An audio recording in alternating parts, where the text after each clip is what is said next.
ಇದು ಸುಮಾರು 4 ಲಕ್ಷ ಮೇಲ್ಪಟ್ಟ ಆಗ್ತದೆ ಅಲ್ರಿ. 4,75,000 ಇದು ರೈತರು ಹೊಸ ಅಲ್ಲ, ಒಟ್ಟು ಇನ್ನೂವರೆಗೆ ಔಟ್ಸ್ಟ್ಯಾಂಡಿಂಗ್ ಅನ್ನೋದು ನಾನು ಇದು ಹಳೆಯದು ಬಂತು.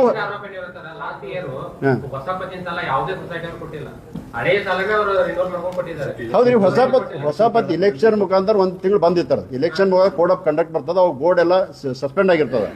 ಆದ ಕಾರಣ ಅವಾಗ ಪೆಂಡಿಂಗ್ ಇತ್ತು. ಆಮೇಲೆ ಅಧ್ಯಕ್ಷ ಉಪಾಧ್ಯಕ್ಷ ಅಂತ ನಮ್ಮ ಮೀಟಿಂಗ್ ಆದ ತಕ್ಷಣ ಪ್ರಾರಂಭ ಆಯ್ತು. 1 ವರ್ಷ ಅಲ್ಲ, ಒಂದೇ ತಿಂಗಳು, 1 ತಿಂಗಳ 2 ತಿಂಗಳು ಗ್ಯಾಪ್ ಆಗಿದೆ. ಇಲ್ಲ ಯಾರು ಬಂದವ್ರು ಎಲ್ಲರಿಗೂ ಕೊಟ್ಟದ. ಮತ್ತೆ ಹೆಚ್ಚಂಗ ಆಗ್ತದೆ. ಮತ್ತೆ ನೋಡ್ರಿ, ಹೆಚ್ಚಾಗೋದಾಗ ಕಮ್ಮಿ ಆಗೋದಾಗ ನಮ್ಮ ಕೈಯಾಗಿಲ್ಲ. ಅದು ರೈತರು ನೋಡ್ರಿ ಎಷ್ಟು ಒಂದು ಬೆಳೆಸಾಲು ತಗೋತಾರಲ್ಲ, ಅವ್ರದ್ದು ಎಷ್ಟು ಜಮೀನು ಅದ ಅಷ್ಟು ತಗೊಂಡಿರ್ತಾರೆ. ಅದು ಹೆಚ್ಚಾಗೋದಿಲ್ಲ. ಯಾರು ಹೊಸ ರೈತರು ಬರ್ತಾರೆ ಇನ್ನೂವರೆಗೆ ನಮ್ಮ ಕಡೆ ತಗೊಂಡಿಲ್ಲ, ಅಥವಾ ಹೆಚ್ಚಿನ ಜಮೀನು ಇದ್ರು ಕೂಡ ಒಂದು ಕ್ಯಾಪಿಂಗ್ ಇರ್ತದೆ. ಅವ್ರು ಒಂದು 3 ಲಕ್ಷವರೆಗೆ ಕ್ಯಾಪಿಂಗ್ ಇತ್ತು. ಈಗ ಅದು 5 ಲಕ್ಷವರೆಗೆ ಆಗ್ಯದ ಈಗ ಸದ್ಯದಲ್ಲಿ. ಅಂದ್ರೆ ಅವ್ರಿಗೆ 20 ಎಕರೆ ಇದ್ರು ಕೂಡ ನಾವು 5 ಲಕ್ಷ ಕೊಡ್ಬೋದು ಅವ್ರಿಗೆ. ಅಲ್ಲ, ನಾವು ರೀಚರ್ ಎಷ್ಟಿದೆ ಅದು ಮಾಡತ್ತೀವಲ್ರಿ. ಯಾರು ಹೇಳೋದು ಕಾರಣ ಇಲ್ಲ ನಮ್ಮಲ್ಲಿ. ಅವ್ರಿಗೆ ನೋಡ್ರಿ, ಯಾರೋ ತಪ್ಪು ಕಲ್ಪನಾ ಕೊಟ್ಟಿರ್ಬೋದು, ಅದು ತಪ್ಪು ಭಾಷಣ. ಇದು ಅವ್ರಿಗೂ ಕೂಡ ನಾವು ಅವ್ರ ಪತ್ರ ಏನು ಬರ್ದಾರಲ್ಲ,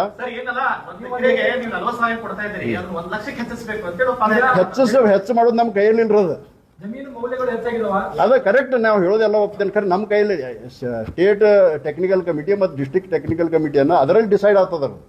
ಇದೊಡ್ರಿ ಯಾಕೆ ಇದು ಕ್ಯಾಪಿಂಗ್ ಅದ ಅಂದ್ರೆ 0% ಇರೋದ್ರಿಂದ ಕ್ಯಾಪಿಂಗ್ ಅದ. ನಾವು ಇನ್ನೂ ಬೇರೆ ಲೋನ್ 12-13 ಕೊಡೋದ್ರ ನಾವು ಹೆಚ್ಚು ಕೊಡಬಹುದು.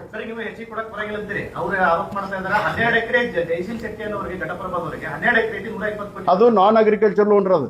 ನಾನ್ ಅಗ್ರಿಕಲ್ಚರ್ 12-13 12 ಅದು ಅದ್ರ ವ್ಯಾಲ್ಯೂಯೇಷನ್ 100 crore ಆಗ್ಯದ. ಅದಲ್ದನು ಅವ್ರದ್ದು ನೋಡ್ರಿ, ಮುಂದಿನ ಗೌರ್ಮೆಂಟ್ ಕೆಲಸ ಸಿಕ್ಕೋದು ನಾವು ಇದನ್ನ ತಗೊಂಡೇವು, 1100 ಕೋಟಿದ ಕೆಲಸದ ಇದನ್ನ ತಗೊಂಡೇವು. ಅದಕ್ಕೆಲ್ಲ ಡಾಕ್ಯುಮೆಂಟ್ಸ್ ಅದಾವ್ರು. ಮತ್ತೆ ಈಗಾಗಲೇ ಕ್ಲಿಯರ್ ಅದ ಲೋನ್. ಮತ್ತೆ ಈಗಾಗಲೇ ಇಂಟ್ರೆಸ್ಟ್ ಒಬ್ಬೊಬ್ರು ಅದ ಅಪಪ್ರಚಾರ ಇದೆ. ನಾವು ಒಂದು ಸ್ವಲ್ಪ ರಿಸಲ್ಟ್ ಕೊಡಬೇಕಾದ್ರೆ 3 ತಿಂಗಳು ವೇಟ್ ಮಾಡಿದೇವು ನಾವು. ಮತ್ತೆ ನೋಡ್ರಿ, ಇದಕ್ಕಿಂತ ಮುಂಚೆ ಕೂಡ ಈಗಾಗಲೇ ನಮ್ಮ UK ಅಲ್ಲಲ್ಲ ಕನ್ಸ್ಟ್ರಕ್ಷನ್ ನೋಡ್ರಿ ಇನ್ನೂವರೆಗೆ ಕೂಡ ಕೊಡ್ಕೋತ ಬಂದ. ನಮ್ದು ಅಟ್ಟ ಕೇಳಾಗಿದ್ರಿ. UK ವೆಂಚರ್ಸ್, UK ಹಾಸ್ಪಿಟಾಲಿಟಿ ಬರೀ 7,270 ಸ್ಕ್ವೇರ್ ಮೀಟರ್ ಮ್ಯಾಗ 110 ಕೋಟಿ ಕೊಟ್ಟದ ಉದಾಹರಣೆ. ಅಂದ್ರೆ ಅದೆಲ್ಲ ಇದಂತಲ್ಲ. ಅಂದ್ರೆ ಕರೆಕ್ಟ್ ರೀಚ್ ಸೇರಿ ಕೊಟ್ಟಿರ್ತಾರೆ. ಬಿಲ್ಡಿಂಗ್ ವ್ಯಾಲ್ಯೂಯೇಷನ್ ಇರ್ತದ, ಕಟ್ಟಬೇಕಾಗ್ತದೆ. ಈಗ ಲ್ಯಾಂಡ್ ಅಷ್ಟೇ ಇರ್ತದ. ಹಿಂಗಾಗಿ ಬ್ಯಾಂಕಿನ ನಿಯಮಾನುಸಾರವಾಗಿ ಕೊಟ್ಟಿದ್ದೇವೆ ಹೊರತು ಇದು ನೋಡ್ರಿ, ಏನೋ ಅಪವಾದ ಮಾಡ್ಬೇಕಂತ ಏನೋ ಮಾಡಿರ್ಬೋದು. ಹಾ,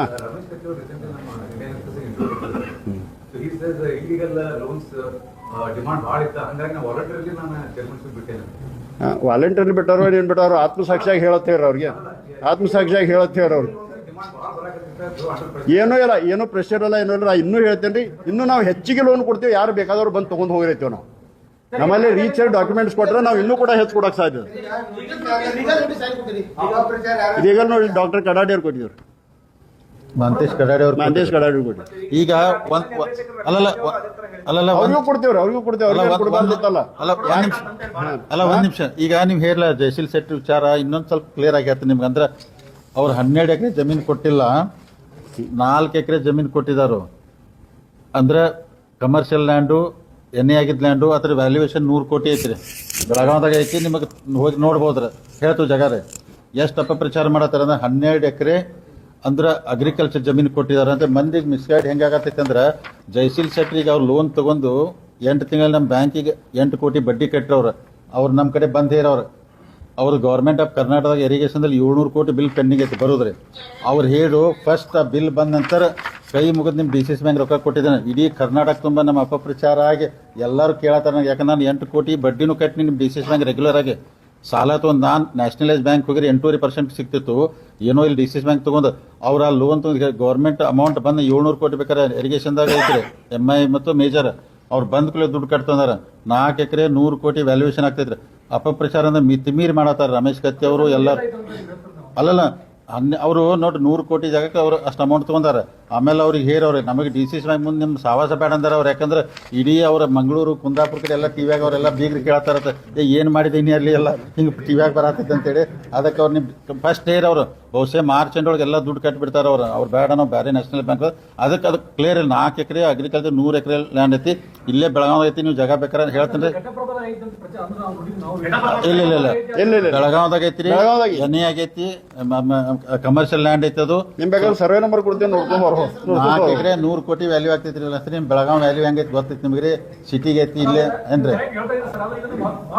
ಹೇಳ್ಬೇಕಾಯ್ತು ಈಗ ನೋಡ್ರಿ ಇಲ್ಲಿ ಏನೇನು ಯಾರ್ಯಾರು ಮಾತಾಡ್ತಾರೆ ನೋಡ್ಲಿ ಅಂದ್ರ ನಾವ್ ಯಾಕಂದ್ರೆ ಮತ್ತೆ ಏನು ಬ್ಯಾಂಕಿಂಗ್ ಏನು ಪರಿಣಾಮ ಆಗಿಲ್ಲ ಏನೆಲ್ಲ ಬ್ಯಾಂಕ್ ಒಳ್ಳೆ ದೃಷ್ಟಿಯಿಂದ ನಡೆದ ಬ್ಯಾಂಕ್ ಒಳ್ಳೆ ದೃಷ್ಟಿಯಿಂದ ಡೆವಲಪ್ಮೆಂಟ್ ಆಗಿದೆ. ಅಲ್ಲಲ್ಲ ಒಂದ್ ನಿಮಿಷ ನಾವು ಯಾಕೆ ಪ್ರೆಸ್ ಕಾನ್ಫರೆನ್ಸ್ ಮಾಡಿದಿಲ್ಲ ಅವರೊಂದ್ ಹೇಳ್ದು ನಾವೊಂದ್ ಹೇಳ್ದು ಡಿಪಾಸಿಟ್ ಮ್ಯಾಗ ಇಫೆಕ್ಟ್ ಆಗಿ ಬ್ಯಾಂಕಿಗೆ ತೊಂದರೆ ಆಗ್ಬರ್ತೇಳಿ ನಾವು ಸುಮ್ ಕೂತಿದ್ರಿ ಸುಮ್ ಕೂತ್ರೆ ನಮ್ ವೀಕ್ನೆಸ್ ತಿಳ್ಕೊಂಡು ಅವ್ರು ಮಾತಾಡ್ರಿ ಸೊ ಸುಮ್ಕುನೆ ಎಲ್ಲ ಲೀಗಲಿನ ಮಾಡಿದ್ರೆ ಅಣ್ಣಾ ಸಾಹೇಬ್ ಜೊಲ್ಲೆ ಅವ್ರ ಬ್ಯಾಂಕಿಂಗ್ ನಾಲೆಜ್ ಇಷ್ಟ ಐತಲ್ಲ ನಾವು ಕೊಡಂದ್ರು ಕೊಡೋದಿಲ್ಲ ಅವ್ರ ಲೀಗಲಿ ಚೆಕ್ ಮಾಡಿ ಎಲ್ಲ ಕೊಡ್ತಾರೋ. ಜಯಶೀಲ್ ಶೆಟ್ಟಿ ವಿಚಾರದ ನಿಮ್ಗೆ ಕ್ಲಿಯರ್ ಇರಲಿ 100 ಕೋಟಿ ಆಸ್ತಿ ಐತಿ ಅವ್ರು ಲೋನ್ ತಗೊಂಡಾರು ಅದಕ್ಕೆ ಅವ್ರು ಮಾರ್ಚ್ ಎಂಡ್ ಒಳಗೆ ದುಡ್ಡು ಕಟ್ತಾರೆ ಮತ್ತು ಅವ್ರ ಬಡ್ಡಿ ಕರೆಕ್ಟಾಗಿ ಮಂತ್ ಎಂಡ್ ಕಟ್ಕೋತ ಬಂದಾರ. ಅದಕ್ಕೆ ನಾವು ಬಡ್ಡಿ ಬರೋರು ನೀವು ಬೇಡ ನಮ್ಮಲ್ಲಿ ಬರಬೇಡ ಅಂತ ಹೇಳಕ್ಕಾಗ್ತೈತ್ರಿ ಅಂದ್ರೆ ನಾವು ಡಿಪಾಸಿಟ್ ಲಾಸ್ ಮಾಡೋಕ್ಕಾಗ್ತೈತಿ. ಅದಕ್ಕೆ ಜಯಶೀಲ್ ಶೆಟ್ಟಿ ವಿಚಾರದಾಗ ಸುಳ್ಳೆ ಮಾತೇಶ್ ಕಡಾಡಿ ರಮೇಶ್ ಕತ್ತಿ ಎಲ್ಲ ಸುಳ್ಳಿದ್ರು. ಅದಕ್ಕೆ ಮಾತೇಶ್ ಕಡಾಡಿ ಅವ್ರು DC's ಮ್ಯಾಗ ಲೀಗಲ್ ನೋಟಿಸ್ ಕೊಟ್ಟರು. ಅವ್ರು ಸಾರಿ ಕೇಳಿದ್ರೆ ಡೆಫರ್ಮೇಷನ್ ಕೇಸ್ ಹಾಕ್ತಾರೆ ಅಂದ್ರೆ ವಿಷಯ ಕ್ಲಿಯರ್ ಇಲ್ಲ ಅದು. ಅದೇ ಒಬ್ಬೊಬ್ರು ಕೇಳಿ ಸ್ವಲ್ಪ ಒಂದ್ ಸ್ವಲ್ಪ ಅವ್ರು ಕೇಳೋದಕ್ಕೆ ಮುಗಿಸಿ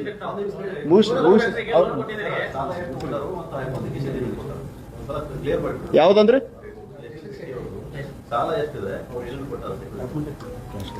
ಡಾಕ್ಯುಮೆಂಟ್ ಇದ್ರಲ್ಲ ಅದಕ್ಕೆಲ್ಲ ಕ್ಲಿಯರ್ ಐತಿ. ಅಲ್ಲ 100 crore ಸೆಕ್ಯೂರಿಟಿ 700 ಕೋಟಿ ಬಿಲ್ ಗೌರ್ಮೆಂಟ್ ಇಷ್ಟು ಕ್ಲಿಯರ್ ಐತ್ರಿ. ಅದಕ್ಕೆ ಇದು ದಯಮಾಡಿ ಅಂದ್ರೆ ಮೆಸೇಜ್ ಹೋಗ್ಲಿ ಯಾಕಂದ್ರೆ ಭಾಳ ಅವರು ನಾಳೆ ಗೌರ್ಮೆಂಟ್ ಬಿಲ್ 700 ಕೋಟಿ ಸೆಕ್ಯೂರಿಟಿ ರೀ ಯಾವಾಗಾದ್ರೂ ಬರ್ಲೇಬೇಕಿರೋದು ಲೇಟ್ ಆಗಬಹುದು ಬರ್ತದ ಬಿಲ್. ನಿಮ್ಗೆ ಹೇಳ್ಬಿಡ್ತೀನಿ KNNದಾಗ ಅವ್ರದ್ದು ಎಷ್ಟೈತಿ ಆಮೇಲೆ KBJನಲ್ಲಿ ಎಷ್ಟೈತಿ MIದಾಗ ಎಷ್ಟೈತಿ ಲಿಸ್ಟ್ ಐತಿ ಅವ್ರಿಗೆ ನಿಮಗೆ ಲಿಸ್ಟ್ ಕೊಟ್ಬಿಡ್ತೀನಿ ರೀ. 700 ಕೋಟಿ ಬಿಲ್ ಕೊಟ್ಟಾರು 100 ಕೋಟಿ ಪ್ರಾಪರ್ಟಿ ಸೆಕ್ಯೂರಿಟಿ ಐತಿ ನಮ್ ದುಡ್ಡು ಸೇಫ್ ಐತಿ. ಮತ್ತು ನಾವು ಚಲೋ ಪಾರ್ಟಿಗಳಿಗೆ ಲೋನ್ ಕೊಡ್ಬೇಕಾಗ್ತೈತ್ರಿ. ಮತ್ತು ಮುಳುಗಾರ ಕೊಟ್ರೆ ಭಾಳ ಕಷ್ಟ ಆಗ್ತೈತಿ. ಇನ್ನೂ ಯಾರ್ಯಾರು ಲೋನ್ ಕೊಟ್ಟಾರ ನಿಮ್ಗೆಲ್ಲ ಡೀಟೇಲ್ ಆಗಿ ಹೇಳ್ತೀವಿ ಈಗ ಡಿಟೇಲ್ ಅಪಪ್ರಚಾರ ಆಗತ್ತೈತೆ ಅಂತ ಹೇಳಿ ನೀವು ನೋಟಿಸ್ ಕೊಟ್ಟಿರಿ. ಅಪಪ್ರಚಾರ ಆಗಿದ್ದು ಜಯಶೀಲ್ ಶೆಟ್ಟಿ ಅವರು ಅವರು ಹಾಕಬಹುದ್ರಲ್ಲ ಅವರು ಹಾಕಬಹುದು ಕೇಸ್ ಅವ್ರ ಮ್ಯಾಗ ನಮ್ಮ ಮ್ಯಾಗ ಅಲ್ಲ ಯಾರು ಮಾತಾಡಿದಾರ ಅವ್ರ ಮ್ಯಾಗ ಹಾಕಬಹುದು. ಅವ್ರ ಮ್ಯಾಗ ಡೆಫರ್ಮೇಷನ್ ಕೇಸ್ ಹಾಕ್ಬೋದಲ್ಲ ಅವ್ರಿ ಯಾರು ನೀವೇ ಸೀರಿಯಸ್ ಆಗಿದ್ದೀರಿ ಅವ್ರು ಯಾಕೆ ಸೀರಿಯಸ್ ಆಗ್ತಾರೆ? ಅವ್ನು ತಲೆ ಕೆಟ್ಟೋಗೈತೆ ಪಾಪ ಸಾಕತ್ತಾರ ಅವ್ರು ನಿಮ್ ಬ್ಯಾಂಕ್ ತಗೊಂಡ್ ಸಾಕಾಗಿ ಹೋಗಿದ್ದೆ ಹೋಗ್ತಾರ ಅವ್ರು.